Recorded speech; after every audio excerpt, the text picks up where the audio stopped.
Hey everyone! Today we're diving into the swirling political controversy in Zimbabwe involving President Emmerson Mnangagwa and the alleged plans for a third term. Let's unravel this complex situation and see what's really going on. First off, President Mnangagwa, who took over after Robert Mugabe in a dramatic military coup in 2017, is currently in his second term.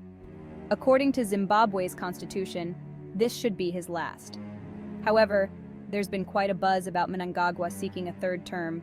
Campaigns and slogans at party gatherings hinted at his continued rule beyond 2028, sparking debates and concerns. But here's where it gets interesting. Just when everyone thought Mnangagwa was gearing up for another election battle, he made a surprising announcement. Rejecting the third term bid, he stated he would respect the constitutional limit of 2 terms. This move came amid growing opposition within his own party and the security sector. But wait, there's a twist. Recently, insiders from Mnangagwa's party, ZANU-PF, revealed a new strategy. Instead of pushing for a third term, they're looking at amending the constitution to separate the parliamentary and presidential elections. This would delay the presidential election, allowing Mnangagwa potentially 2 more years in power, without technically breaking the 2-term rule.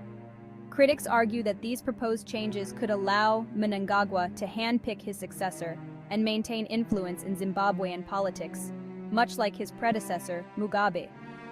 This has raised concerns about the future of democracy and governance in Zimbabwe. In a twist of public statements, Mnangagwa has dismissed these third-term rumors as mere speculation.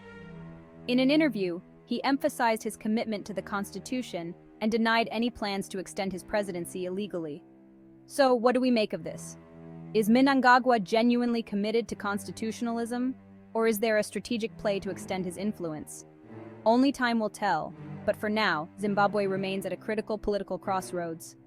That's all for today's exploration into Zimbabwe's political drama. If you found this insightful, don't forget to like, share, and subscribe for more political deep dives. See you next time.